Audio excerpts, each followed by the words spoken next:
Hello, and welcome to IAB Pulse, our regular news show in which we discuss the hottest and most important topics in the digital advertising ecosystem today. I'm your host, Chris Bruderle, IAB's Vice President of Industry Insights and Content Strategy. Today, we're going to be talking about the 2025 ad spend outlook in the US. What are the headwinds and what are the tailwinds? What are some potential surprises? What's driving spend? There's not a better person to talk with this about than with my friend Brian Wieser, the principal of Madison and Wall. He has a long experience and he's an expert in this space. So I'm extremely excited to have him here today. Brian, welcome. Thanks for having me, Chris.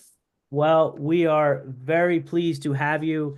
And as we say on IB Pulse, let's chat. So I'm going to dive right into it, my friend. First thing I wanted to talk about was kind of the overall numbers that the IB has projected, that you have projected, that some of the big prognosticators have projected.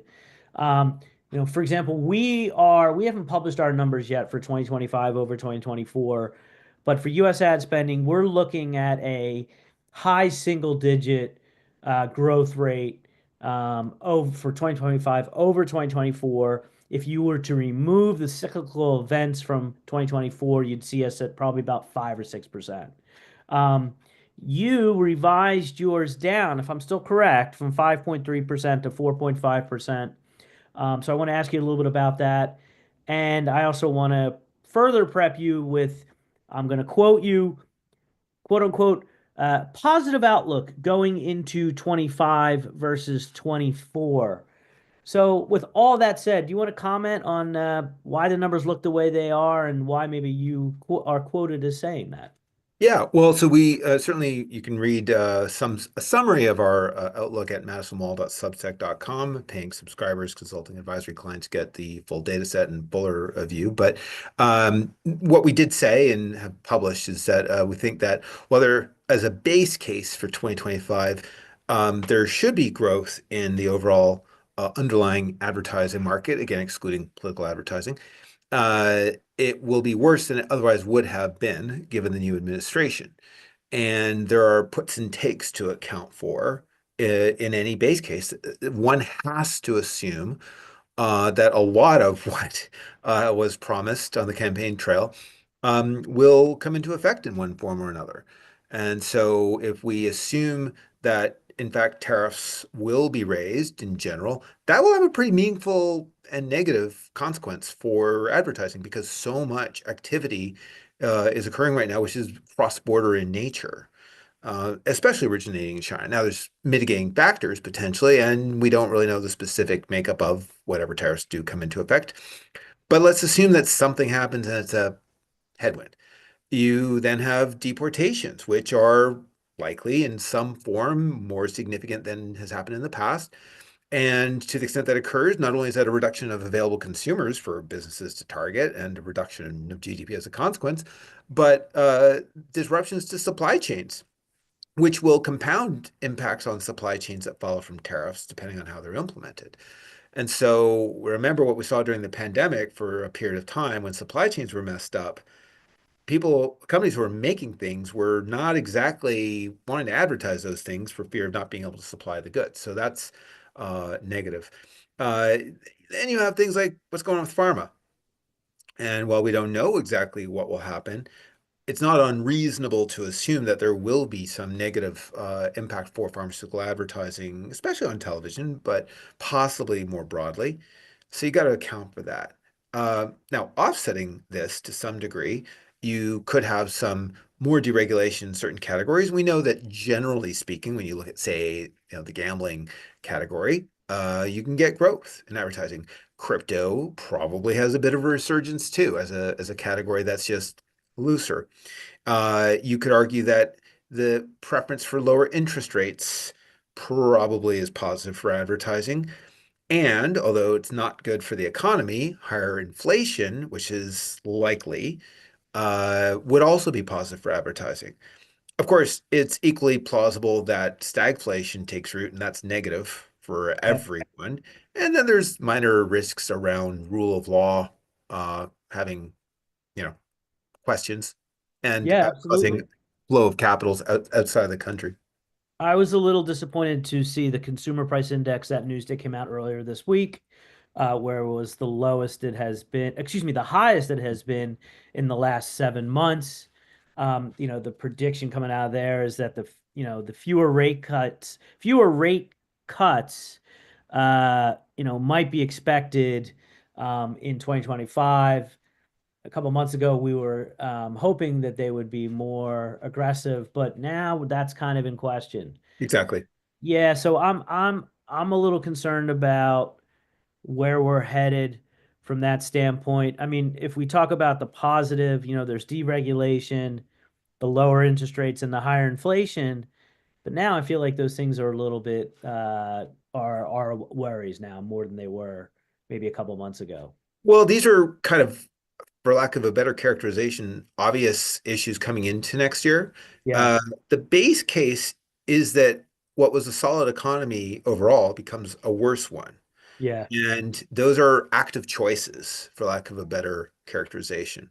Yeah, and it's kind of interesting. I mean, this is a common perception that if the Republican president is better for the economy, which is of course typically better for advertising, and the Democrats the flip. But now we're like, Empirically, that's not true, though. Yeah. well, no, that I know that's what I'm saying. Like that is a perception, and it's not really the truth, right? You hear people around the time of the election saying, "Oh, the economy will be better when Trump gets in," and now we're concerned about the economy, right? Well, I mean, I would argue that although certainly many bank economists express these same concerns, Yeah, uh, equity markets effectively continue to go up. right. I mean, again, by the time this is airing, who knows where we are? But as we're in the middle of December 2024, sentiment is generally willfully optimistic. Yeah, I guess my point is that if you're looking towards next year, the only positive is if you get a still growing underlying economy and stronger inflation, that ends up with better nominal growth in the overall ad market. right. But nominal growth in a world that has high inflation isn't necessarily a good thing. A question for you. Let's say the tariffs do happen, and let's say, is it fair to say China, I know Canada and Mexico came up, right?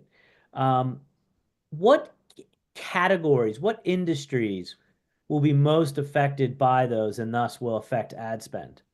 Well, it's anything that's manufactured, period. I mean, there are goods that are made in the United States and never leave the country, but Right. so many goods have cross-border supply chains, Yep. right? Autos are maybe most prominent, but it's Yep. broader than that. Because again, manufacturers have organized themselves on a North America wide basis. So Yep. it's pretty broad. Services would be the area that's not really impacted. And now, to be clear, services represent a majority of economic activity, probably close to a majority of total advertising, not necessarily the case for, say, all media. Yep. But services are there. The impact is more because of disruptions that might occur because of deportations. Yep. And because we don't know to what scale this will occur, um, or when. We don't know how disruptive it would be, but you could imagine if there were millions of individuals who were removed from labor markets, it would have disruptive effects on the services industry as well as on as well as the impact that we'd see from tariffs on manufacturing. So the service industry being travel, hotels, Everything. I mean, the point is like think about your restaurants. it's everything. It's just the knock-on effects impact everyone. So you think about if you take out a few million people who maybe are working in lower skilled jobs, Yep. now all of a sudden the cost to hire people in those fields goes up. People in other sectors of service industries find those jobs more attractive, and then so on and so on and so on. And so it just becomes incrementally harder to find people for all jobs. I think what's going to happen is that for the buy side, they're going to have to be as nimble as possible, right? Being able to halt campaigns, toggle them up and down, understand, uh, make sure that their supply chain and their supply itself is aligned with what they are promoting. And I would think that we are more prepared for that than we were in 2020. I don't know. I mean, I would argue that because we don't really know what policies will take effect. And more to point, this is the problem with mercantilism. I mean, it's very transactional.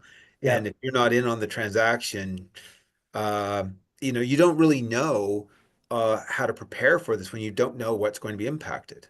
So, for example, cross-border trade with China gets impacted. A lot of the cross-border advertisers may shift operations to Vietnam. That's fine, but right, they may be companies that are more nimble. Larger ones might have a harder time acting and right. reacting as quickly. But you don't know that. Uh, Again, that policy might not extend more broadly or narrowly. So, how do you prepare? How do you plan? Yeah. Similarly, labor disruptions, we don't know what shape this takes. So how do you prepare? So I'd argue no, the economy is not ready.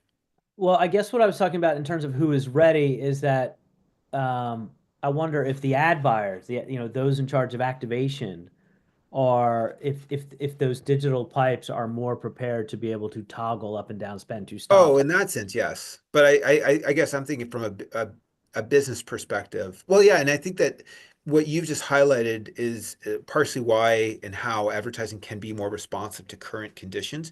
Yeah, I would argue that from all the work I've done on the topic, advertising has always been more strongly correlated on an annual basis than anything else because budgets are fundamentally set on an annual basis for most marketers.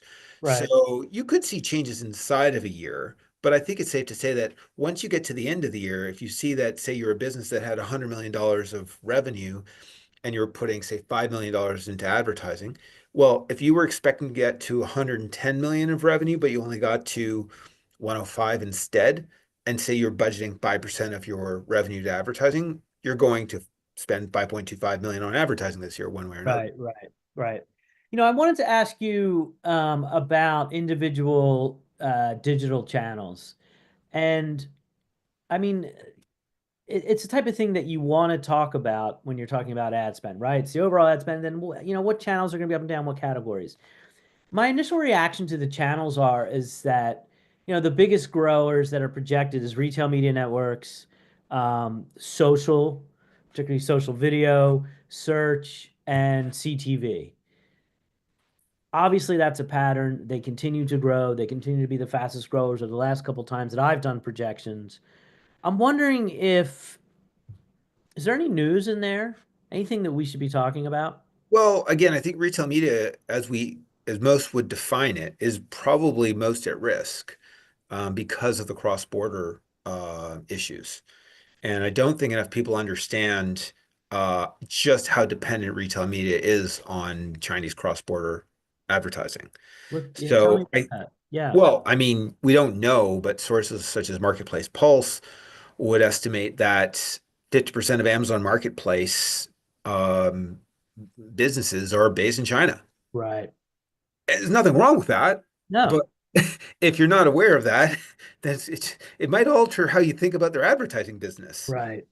The And same to some degree that's going to be true for Walmart Connect, probably yep, much lesser degree. yep. But it's like if you assume that Chinese cross-border trade is negatively impacted, it's going to impact retail media.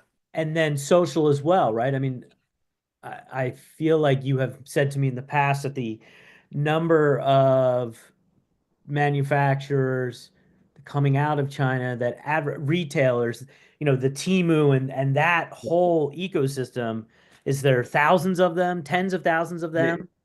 yeah, exactly. I mean, it's a massive number, and obviously a handful of very, very large ones. And yes, if Yeah, again, if you want to cut it by social media platforms, and again, I tend to think of it more through the lens of the media owners, and then we yeah, group them as social or not social. yeah. But either way, yeah, they are definitely heavily exposed as well. For Meta, they have said it's around 10% of revenue originates in China.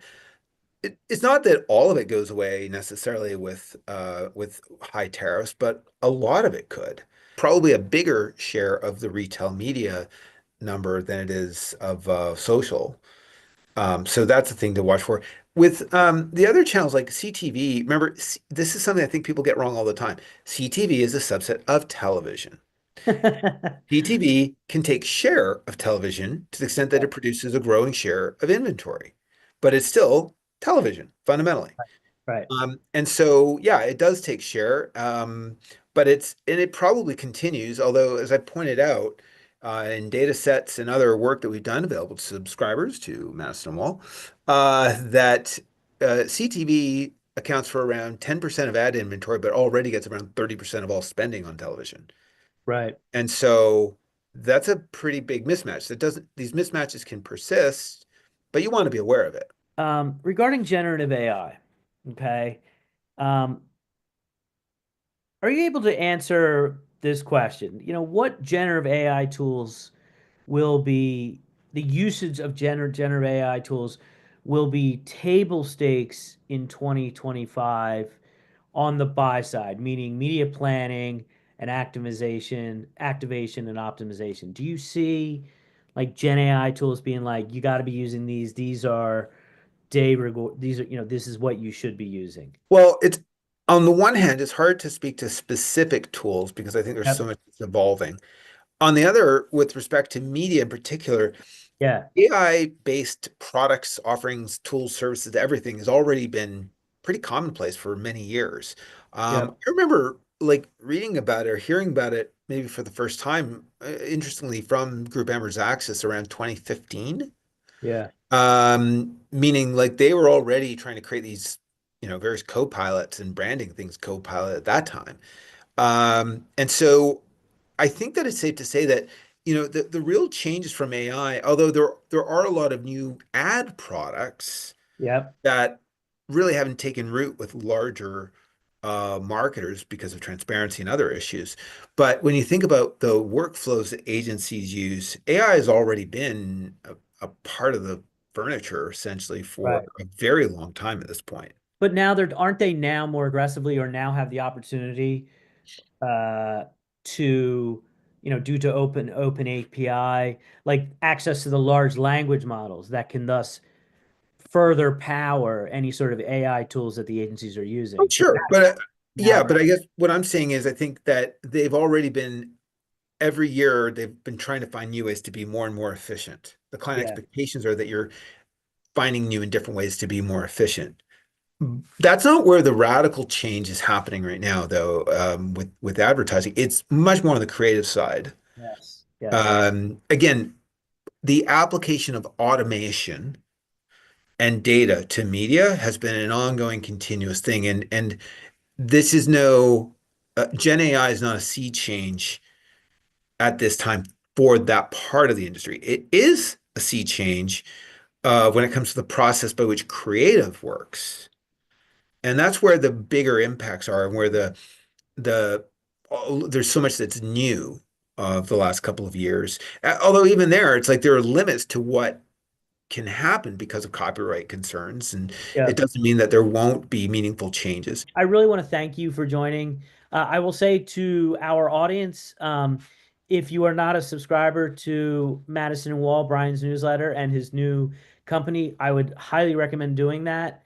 Brian is a very smart man. He has helped me in a lot of different ways, in strategy and insights and advice.